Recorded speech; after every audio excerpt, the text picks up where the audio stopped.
जय हिंद बच्चों, कैसे हैं आप लोग। उम्मीद करते हैं कि आप लोग अच्छे होंगे, मस्त में होंगे।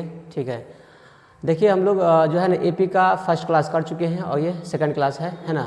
तो आज का हम लोग 5 ऑब्जेक्टिव क्वेश्चन देखते हैं। ठीक है, चलिए देखते हैं। मैंने क्वेश्चन भेज दिया हूँ, आप लोग उसको बनाइएगा। ठीक है, खुद से, और फिर मैं इसका सोल्यूशन भेज रहा हूँ, आप इसको कर लीजिएगा। ठीक है, जो दिक्कत होगा यहाँ से पूरा कर लीजिएगा। ठीक है, चलिए बनाते हैं सवाल। क्या है पहला नंबर सवाल है कि दो समांतर श्रेणी इतना तथा इतना के पहले n पदों का योग समान है। देखिए n पदों का योग समान है तो n का मान निकालना है। हम लोग जानते हैं फॉर्मूला है ना, एस एन का फॉर्मूला, n पदों का योग का फॉर्मूला क्या होता है, एस एन बराबर हम लोग जानते हैं n/2 into 2a plus n-1 into D. ये ना होता है। n पदों का योग पूछे तो ये फॉर्मूला होता है। ठीक है, अब क्या कर रहा है कि ये एपी और इस एपी में n पदों का योग दोनों में क्या है, बराबर है। तो हम लोग क्या करेंगे, दोनों में ही इसी फॉर्मूला का यूज करेंगे। क्या, इसी का यूज करेंगे। लेकिन इसके लिए ए और डी इसमें से निकाल के डालेंगे और इसके लिए ए और डी इसमें से निकाल कर इसमें डाल देंगे। ठीक है, और दोनों को बराबर कर देंगे। क्यों कह रहा है कि एनवा पद बराबर है, तो एनवा पद बराबर है तो एन को ज्यों का त्यों छोड़ देंगे। बाकी इसके लिए करेंगे तो यहाँ जो ए और डी है उसमें पुट करेंगे और फिर यहाँ जो ए और डी होगा वो पुट कर देंगे। ठीक है, और सॉल्व कर देंगे तो हो जाएगा, मेरा एन का मान निकल जाएगा। चलिए इसके लिए करते हैं। फार्मूला क्या आता है, एन पदों का योग, तो n/2 तो n/2 रहेगा है ना, इंटू 2a, 2 गुने ए कितना है यहाँ पर, तो 3 है तो 3 हुआ, प्लस n-1 तो n-1 होगा। क्यों, क्योंकि n निकालना ही है ना। n-1 इंटू डी इसके लिए कैसे निकालेंगे, तो अगली घटे पिछली होता है, तो 7 में से 3 गया तो 4 है ना, 7 में से 3 गया तो 4, तो ये मेरा हो गया किसके लिए, तो इस एपी के लिए n पदों का योग हो गया। फिर ये बराबर करेंगे, इस एपी के लिए n पदों को योग के बराबर करेंगे क्योंकि यहाँ पे कह रहा है। ठीक है, तो यहाँ के लिए अगर लिखेंगे तो n/2 होगा, n पदों का योग n/2 होगा, इंटू 2a, तो a इसके लिए कितना है, तो 30 है, कितना है 30, प्लस n-1 तो n-1 ही होगा, इंटू डी, तो इसके लिए डी कितना हो जाएगा, तो 33 में से 30 गया तो 3। ठीक है, तो ये मेरा हो गया। अब यहाँ से n/2 कट ही जाएगा। क्यों, क्योंकि इस साइड है और इस साइड पूरे गुना में है ना, तो जाएगा तो भाग में जाएगा, कट जाएगा तो यहीं पे काट दिए। इसको सॉल्व करते हैं, 3 दूनी 6 है ना, प्लस अंदर डालिए 4 गुने n तो 4n माइनस 4 एकम 4 बराबर, इस साइड देखिए 30 दूनी 60, फिर यहाँ पे प्लस 3 को n से तो 3n माइनस 3 एकम 3। अब हमको जो निकालना रहता है उसको एक तरफ कर लेते हैं, तो 4n है, ये 3n है, इधर लाएंगे तो 4n में से 3n घट जाएगा, क्योंकि प्लस है तो इधर आएगा तो माइनस हो जाएगा, तो 4n में से 3n गया तो 1n बराबर। उस साइड देखिए 60 में से 3 घटा लेंगे तो कितना हो जाएगा 57, ये उधर भेजेंगे तो माइनस से प्लस हो जाएगा। सॉरी, यहाँ -4 है, यहाँ पे 6 है, तो 6 में से 4 गया तो 2, और 2 उधर हो जाएगा तो -2 हो जाएगा। तो n का मान कितना आ गया, तो 57 में से 2 गया तो 55 हो जाएगा। तो ये मेरा करेक्ट आंसर हो जाएगा। ठीक है, जो कि दिख रहा है ऑप्शन नंबर सी बिल्कुल सही दिख रहा है। ठीक है, तो इस तरीके से मेरा आंसर हो गया। चलिए दूसरा नंबर सवाल देखते हैं। बहुत ही इंपॉर्टेंट सवाल है, आप लोग इसको करिए। ठीक है, बोर्ड एग्जाम में डायरेक्टली इसी टाइप का क्वेश्चन आने वाला है। ठीक है, चलिए अगला क्वेश्चन क्या कह रहा है कि 150 से 250 तक की कितनी संख्याएं 5 से विभाजित है। देखिए इस टाइप का सवाल हमेशा जो है ना एग्जाम में आता ही रहता है। ठीक है, हमको कह रहा है कि यहाँ से यहाँ तक कह रहा है, अगर बीच में कहता तो अलग बात था, लेकिन यहाँ पे तक कह रहा है। इसका मतलब यह है कि यहाँ से यहाँ तक में कितने संख्या 5 से भाग लग रहे हैं। ठीक है, तो हम लोग क्या करेंगे, पहले देखिए, पहले तो इसी में लग जा रहा है भाग, इसका मतलब यहाँ पे 150 होगा, 150 में तो लगता ही है भाग, फिर 155 में भी लगेगा है ना, फिर 160 में भी लगेगा। इस तरीके से आगे देखें तो 250 में भी लास्ट लग जाएगा, क्योंकि 250 तक लेना है मुझे। ठीक है, तो देख रहे हैं कि 5 से जो भाग इसमें भी लग रहा है, इस 150 में भी लग रहा है, 155 में भी, 160 में भी, डॉट 250 तक में भाग लग जाएगा। चलिए इसको हम लोग निकालते हैं एपी का यूज करके। कैसे निकालेंगे, तो एपी बन चुका है मुझे। ठीक है, अब हमको क्या निकालना है, एन। अब देखिए ये जो है ये अंतिम पद होगा ना, ये लास्ट टर्म होगा। क्या होगा, ये लास्ट टर्म होगा, अंतिम पद। तो यहाँ पे अंतिम पद दिया हुआ है, इसका मतलब an मुझे दिया हुआ है। क्या दिया है, an कितना दिया है, 250। ठीक है, an कितना दिया है, 250। अब an का फॉर्मूला क्या होता है, तो a plus n-1 into D, यही ना होता है, बराबर 250 हो गया। अब a का मान कितना है, तो देख रहे हैं यहाँ पे 150 हो गया, 150 प्लस n-1, चूँकि n निकालना है तो छोड़ देंगे, इंटू डी देख लीजिए कितना होगा, अगली घटे पिछली। वैसे भी क्योंकि 5 से विभाज्य है या नीचे करना है, वैसे भी देख रहे हैं 5 से भाग दे रहे थे, इसका मतलब डी 5 ही होगा। नहीं तो चेक भी कर सकते हैं, 155 में से 150 गया तो 5, मतलब डी कितना है 5 बराबर 250। अब इसको सॉल्व कर लेते हैं, तो यहाँ से क्या हो जाएगा 5 इंटू n-1 बराबर इसको उस साइड भेज देंगे तो 250 में से 150 चला जाएगा तो 100 बचेगा ना, क्योंकि यहाँ से प्लस है उधर जाएगा तो माइनस हो जाएगा। n-1 निकालेंगे तो 100/5, 100 ये गुना से क्या हो जाएगा भाग में, तो 5 से काटेंगे कितना होता है 20 मरतबा। अब ये -1 उधर जाएगा तो क्या हो जाएगा +1 हो जाएगा, मतलब n बराबर क्या होगा 20 और +1 बराबर 21, n का मान क्या आ जाएगा 21, है ना। तो इसलिए मेरा ऑप्शन क्या हो जा रहा है, ऑप्शन नंबर ए बिल्कुल सही हो जाएगा, है ना, ऑप्शन नंबर ए बिल्कुल सही हो जाएगा। चलिए अगला नंबर सवाल देखते हैं।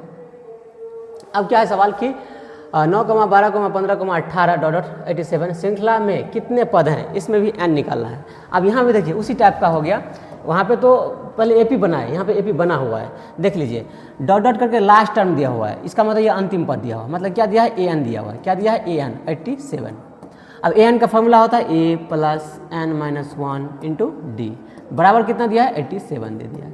a का मान कितना, तो यहाँ पे a का मान कितना है तो 9 है, a का मान 9 है प्लस n-1 क्योंकि n निकालना है छोड़ देंगे इंटू d अगली घटे पिछली, तो 12 में से 9 गया तो कितना 3 बराबर में 87। यहाँ से करेंगे तो 3 × n-1 हो जाएगा, है ना, 3 × n-1 हो जाएगा बराबर ये 9 को उस साइड भेज देंगे, तो 9 जब उस साइड जाएगा तो 87 में से 9 घट जाएगा तो कितना हो जाएगा, है ना 78 हो जाएगा ना, 78 हो जाएगा। ठीक, अब यहाँ से n-1 निकालेंगे तो क्या होगा 78, ये गुना से क्या हो जाएगा भाग में 3, यहाँ से काटेंगे तो कट जाएगा कितना मरतबा 3 दूनी 6 बच गया 1, तो है ना 3 छक्के 18।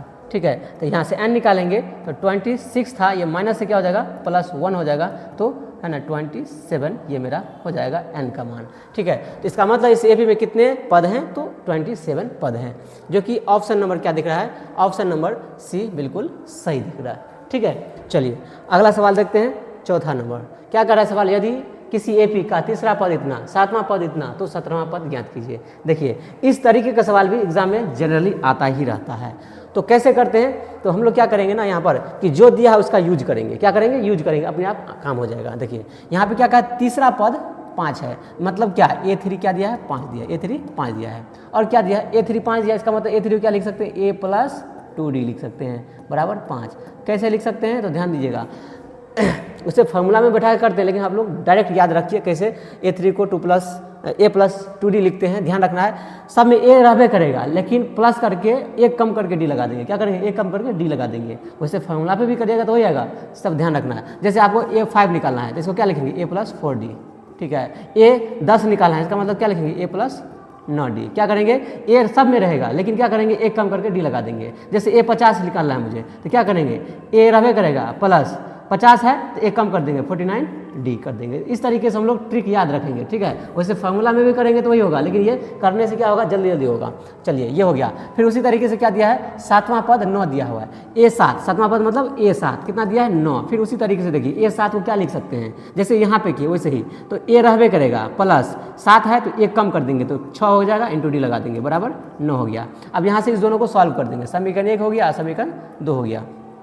ठीक है, समीकरण 1 और 2 को क्या करते हैं घटाते हैं, तो अपने आप क्या हो जाएगा काम हो जाएगा। हम लोग विलोपन विधि पढ़े हुए हैं, है ना, विलोपन विधि पढ़े हैं। समीकरण 1 में से 2 को घटा रहे हैं, वैसे हम लोग इस पर प्रतिस्थापन भी लगा सकते हैं। ठीक है, हम लोग पीछे पढ़े हुए हैं, है ना, 2 4 में रैखिक समीकरण उसी का यूज कर रहे हैं। यहाँ पर 1 में से 2 को घटाने से क्या होगा A कट जाएगा, तो यहाँ पे देख लीजिए A डायरेक्ट ये कर देते हैं। देखिए ना, इसमें से इसको आप घटाइएगा तो क्या होगा यहाँ से A और A कट जाएगा। ठीक है, और 2D में से 6D घटाएंगे तो -4D बचेगा, सीधे सीधे कीजिए, है ना। उसके बाद 5 में से 9 घटाएंगे तो -4 हो जाएगा, है ना। 5 में से 9 घटाएंगे तो -4 हो जाएगा, तो -4 से कट के 1 ही आ जाएगा। D बराबर क्या आ जाएगा 1, क्योंकि माइनस कट जाएगा, और D बराबर लिखेंगे तो 4/4 होगा तो बराबर 1 आ जाएगा। D का मान 1 आ गया। अब किसी भी समीकरण में D का मान रख देंगे। समीकरण मान लीजिए एक में ही क्या करेंगे, सॉरी D का मान रख देंगे, है ना, D का मान रखने पर। अब समीकरण 1 में रखेंगे तो समीकरण 1 ये है, तो A + 2 × D का मान कितना आ गया 1 आ गया, आया ना। A + 2D, D का मान कितना है 1 बराबर कितना है 5। तो यहाँ से A निकालेंगे तो क्या आ जाएगा, ये 5 है, ये 2 उधर जाएगा तो प्लस से माइनस हो जाएगा 2, तो A का मान कितना आ गया 5 में से 2 गया तो 3।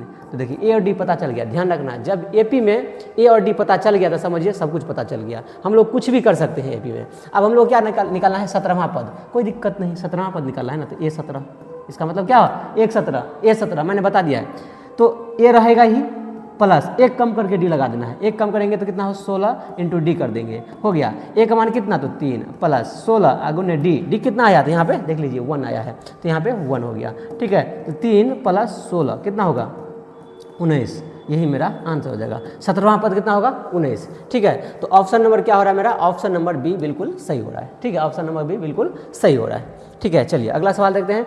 अगला सवाल हमको एक समांतर श्रेणी में 71वां पद इतना है तो सर्वांतर इतना है, तो पहला पद ज्ञात कीजिए। बहुत ही आसान है, देखिए मैंने बता दिया है कि जो दिया है उसका इस्तेमाल करना है। क्या करना है, इस्तेमाल करना है। यहाँ पे 70 है ना 1वां पद निकालना है, दिया हुआ है, तो यहाँ पे क्या करेंगे A71 कितना दिया है 491 दिया हुआ है। A71 मैंने बताया है कि कैसे लिखते हैं इसको, तो क्या करते ए रहेगा ही, आप प्लस एक कम करके डी लगाते, एक कम करेंगे तो 70 इंटू डी बराबर में 491।